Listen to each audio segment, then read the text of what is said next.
Mavs basketball is back, folks. We're here, baby. We made it. Harrison Graham, Jeffrey Cooperstein. Training camp begins tomorrow. And on today's show, we're going to take a look at some training camp storylines for your Dallas Mavericks. And there's a lot to dive into. But first, Coop, I do want to talk about some key dates here. Obviously, camp starting tomorrow is the first one. And then you got Mavs Media Day on Friday as well. First preseason game in Abu Dhabi. Who are they playing in that one, They're by the way? playing Minnesota, as you see on the screen. Oh, yeah, I could use my eyes. And then opening night against the San Antonio Spurs. And Victor. Ooh, that's going to be juicy. Is that at the AAC or No, is that it's in San Antonio, All but right. it'll still be interesting. Oh, no doubt. I mean, it's the Wemby sweepstakes were fascinating, and now we get to see what he brings to the table. So it's kind of crazy. We're actually less than a month away from real basketball, but even preseason training camp, that stuff is here. It's been a long off season, but we're glad to see these guys take the court once again, and we're glad to have you guys along for the journey. And if you have not subscribed to the channel already, I encourage you to do so. And if you want some Mavericks watch parties, let's get to 25,000 subscribers. If we get to 25,000, that increases the odds that we'll do consistent watch parties. We want to do some, but we got to sell it to the bosses. We're competing with other NBA channels here at Chat Sports. There's kind of a tier ranking process. You want the Mavs to move up those tiers. Hit that subscribe button, make it happen. We're 258 away from 25K. That would be awesome to get there before opening night.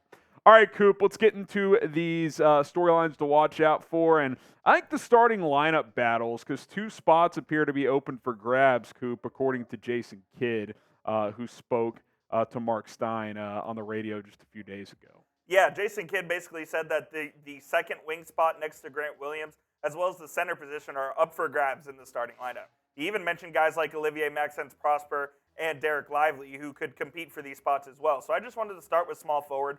Basically, it tells me Grant Williams is a locked-on starter, so it comes down to Josh Green or Olivier-Maxence Prosper for that spot.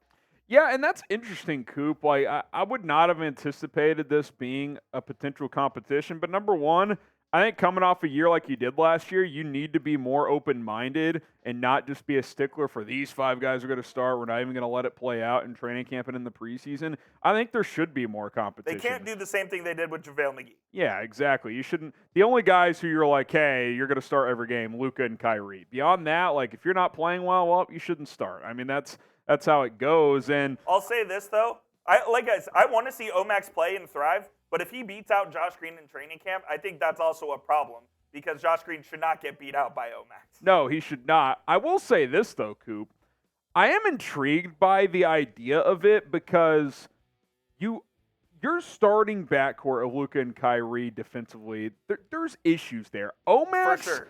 I'm not saying he's a better defender day one, but he's longer and could probably defend more positions than Josh Green right away. So I am intrigued by that combination of him and Grant Williams at the 3 and 4 to start games, and then bringing in Josh Green off the bench. Again, that's probably not a great sign for Green if he gets beat out for that starting spot, but I'm intrigued to see it play out and to see if Omax can earn the coach's trust to potentially get that job. Omax has huge defensive upside, and I think his offensive game can develop. And he doesn't have to be an elite offensive player by any means playing with Luka and Kyrie. So it intrigues me for sure. Yeah, and just one more thought before we get to the center position. It's not like if Josh Green doesn't start, you're losing major offensive punch if you go with Omax. Like you might be sacrificing 10% of offensive play at this point. So I don't think it's like some huge loss on that end of the floor. Now, the center position is maybe even more intriguing, Coop. Now, maybe not for the same reasons. This is more of a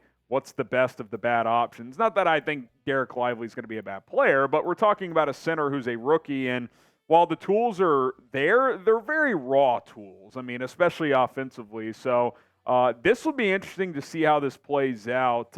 I do like that Jay Kidd, Coop, is at least open-minded to the idea that one or two rookies at least have a chance to win his starting job, if not at least be a regular fixture in the rotation. I'll be honest. Give me Dereck Lively at center, man. I'm ready. I'm ready to move on from the Dwight Powell era of Dallas Mavericks basketball. It's been a great servant to the Mavericks.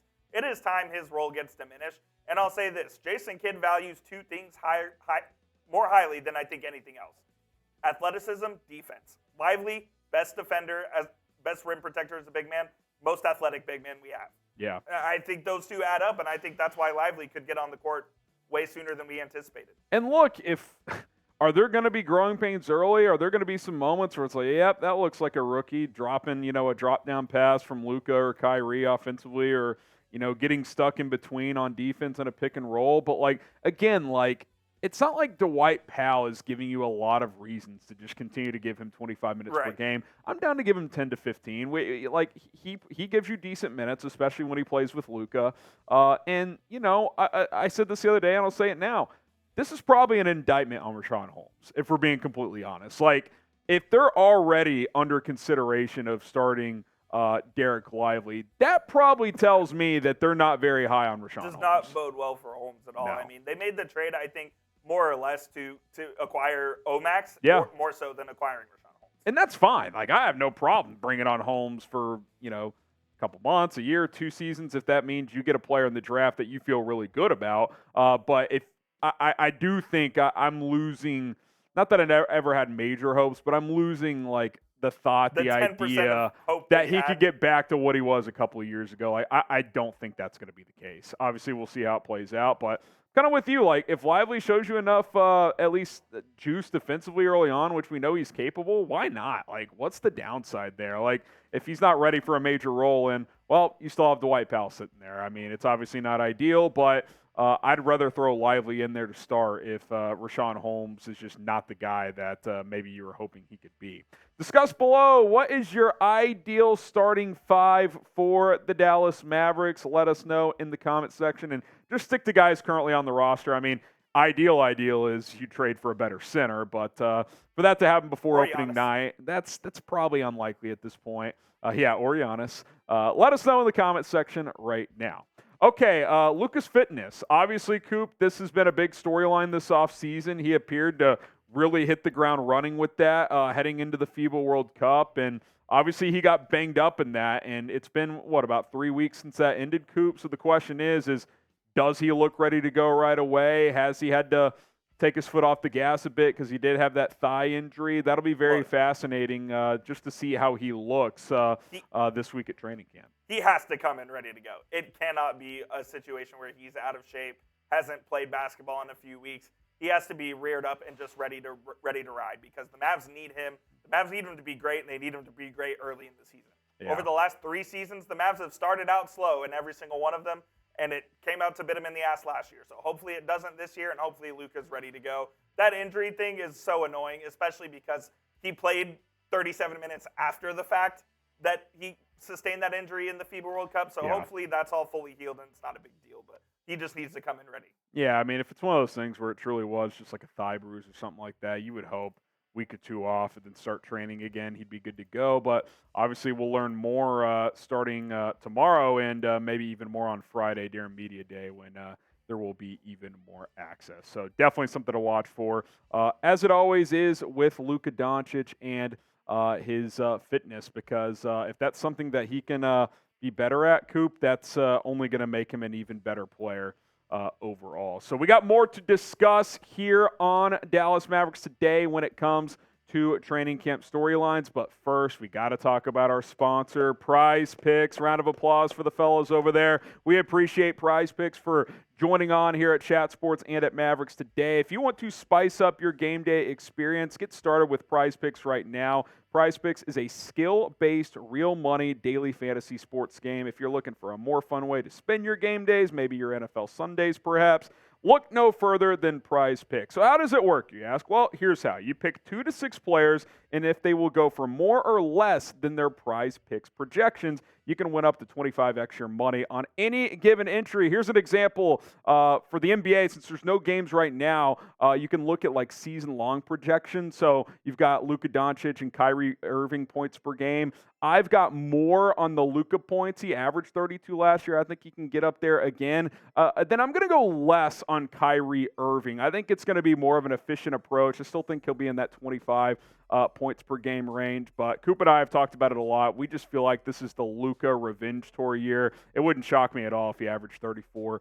35 points per game. 20 to win 60 there, so 3x on the pick 2. But again, if you go up to pick 6, then you can go 25 extra money if you go 6 for 6 there. Check it out right now, prizepicks.com/CLNS, code CLNS to get a deposit match up to $100. And what I like about Prize Picks too, you're not competing against other people. It's just you versus the projections on Prize Picks instead of battling those sharks, those pros out there who study this stuff all of the time. Get started today, prizepicks.com/CLNS, code CLNS to get that deposit bonus up to $100. Okay, let's see. Jayden Hardy's development, Coop. This is an interesting one, too, because recently Jason Kidd said Tim Hardaway Jr., he feels, could be a sixth man of the year type of candidate. Well, all of offseason, Coop and I kind of had that talk. Well, Jaden Hardy fits the mold of what a typical sixth man could be, just a flamethrower scorer. Now, that doesn't mean that his role is going to be diminished necessarily, but if both he and Hardaway are coming off the bench, which it appears that's going to be the case, Coop, you do wonder where Hardy is in his development, what the pecking order is there. Is he going to be handling the ball more as kind of a point guard off the bench? It's going to be very interesting to see what his role looks like this year. Yeah, I really don't know what to think of Jaden Hardy in year 2, simply just because I wasn't expecting Tim Hardaway Jr. to be on this team this season. But now Tim Hardaway Jr. is on this team and is expected to be the sixth man according to Jason Kidd. So that begs the question, I guess, where does he fit in this rotation? Because the Mavericks have a logjam at the 2 position, like we talked about. They have Tim Hardaway, they have Jaden Hardy, they also have Seth Curry, in addition to Kyrie Irving, who's going to be starting there. Now, Kyrie will play a lot of 1 as well, so that kind of alleviates that, but there is a question to be had of where Jaden Hardy fits. And that doesn't even include Dante Exum, who's kind of a 1-2 hybrid, who's a better defender than pretty much all those players you just named. Now, I think he's probably on the outside looking in for immediate minutes on this team. I think Exum plays more of the Frank Ntilikina role, where if they really need a defense-first guy, he'll be out there. Sure, but the point is to your point, and we did kind of talk about this, Coop, like you're much thinner up front than you are in your backcourt. I don't think there's any doubt about that. Now, maybe that leads to Josh Green playing more too with the second unit. Like if Kyrie's the first one to check out between him and Luka, maybe Josh Green's playing some 2, Omax is playing 3 in those situations. That could be a combination that Dallas goes with as well. But it's certainly going to be very interesting. And it's one of those deals, Coop. I mean, if Hardaway is on this roster, you got to play him. He's still, and not just because of his contract, like he still is a very serviceable NBA player. Say what you want about him. He's going to get you 12, 13 points per game on, 38% three-point shooting. If he's on the roster, you are not sitting him because he's still one of your, I would say, best 5 or 6 players on the team. So you have to play him. There's no choice there. That's just kind of why I thought they would have moved in the direction of trading him this offseason, because you see the logjam. You have Hardy, you have Tim Hardaway, Curry, Exum, even Mike Miles, who obviously on a 2-way, but he's out of the equation. But they have a lot of options there at the 2, and I'm just not sure if Jaden Hardy gets the minutes that everyone thought he would. Yeah, it's just a tricky one. I mean, ideally you would have traded him, but you also don't want to just trade him to trade him. You want that to be part of a package to get something in return, because again, he is a rotation level player, whether he's a starter or coming off the bench. I mean, Tim Hardaway's at minimum going to get you 10 points per game, if not 12 to 15. And now, does Jaden Hardy's role take a hit? We'll have to wait and see. So 12 points per game. He averaged over 8 last year. H for higher, L for lower. Let us know in the comments section, more or less than 12 points. You can see those type of things with Prize Picks all the time. Again, go check those guys out. All right. Third 2-way contract. That's a good one, Coop. Do you fill that slot? Obviously McKinley Wright opted to go overseas, so you've got an opening right now. AJ Lawson, Mike Miles Jr. Now, Coop, there's obviously a lot of guys in training camp that are just on training camp deals. Yeah, they have a lot of non-guaranteed guys like Jelly Walker and Joe Wieskamp, Greg Brown and Dexter Dennis. Jelly was pretty solid in the summer league. I know the Mavs like Wieskamp because of his shooting ability. And Greg Brown's obviously a freak athlete. I mean, he can jump out of the gym, and he has an NBA body for sure. Just doesn't really have the NBA skills. And Dexter Dennis, pretty solid defender as well. So I think one of these 4 guys will end up getting that 2-way spot, and they'll be battling it out in camp. The Mavs play, I think, 5 preseason games, including the 2 over in Abu Dhabi and Madrid. So these guys will have a chance. I selfishly would like to see it be Greg Brown. And the main reason why is I think his ceiling's the highest here with his athletic profile. And you're thin up front. Again, like if a Maxi Kleba or a Grant Williams suffers an injury, that 4 spot is pretty dicey. I mean, you can play Omax at the 4. Obviously, you can tinker with different lineups, but you don't have a ton of options there. So I think that third two-way option in a perfect world, Coop, needs to be a guy who can play in the front court because you've got too many guards already. Yeah, I like Jelly Walker, but like even if he earns it, he's your 7th guard. I mean, like you've got Miles and Lawson. Miles obviously more of a combo guard, and then Lawson is really like a 2 of a 3 and a smaller wing type. So yeah, Greg Brown is really the only bigger wing type that they have of guys who are on those non-guaranteed deals. So I think he might actually have the edge. You kind of talked me into that as I was thinking about it, where that's really what the Mavs' biggest need is as far as depth goes. Yeah, just position-wise, if he plays well, I think he's got the inside track to get that final two-way. And then what does the defense look like, Coop? I mean, if the answer to this isn't yes, that's a problem because, let's be real, even if the answer is yes, that doesn't mean the defense is good. No, because they were atrocious last year. That just means it's not atrocious last year. I mean, it's got to be better just with the additions of Grant Williams and Omax alone, you would think. And if Dereck Lively's a part of this thing early on, that bodes well also. Can you be a top 18 defense? I mean, something like that. I mean, the Mavs are going to score a lot of points. Don't be bottom 10. You got to be an average defense for the Mavericks to make the playoffs. Now, I will say this. We won't really know until the regular season whether the defense has improved or not, just because of how exhibition basketball is played. There just won't be there's going to be very vanilla offense. It's like preseason football. No one's dialing They're up not blitzes. going super hard, so we won't really know. But I think the pieces are in place with the tenacity of Grant Williams. You got Omax. You got Dereck Lively. Another year of Josh Green. I think the ability for at least to have a substantial improvement is there. I mean, even little things too, like a more engaged Luka, hopefully. Like, they're just higher effort from certain guys. Like, I do think that was a question at times last year. I really do. So, hopefully just a reinvigorated team just produces better output, if we're being completely honest.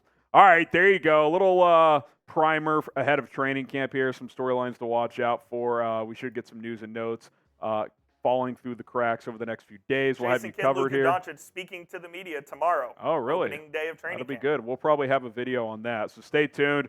If you want the Mavs to win the championship, hit the like button. Come on. If you made it to the end of the video, that makes you a real one. Help us out. Hit that like button. We appreciate your support. We'll see you guys soon here on Mavericks Today.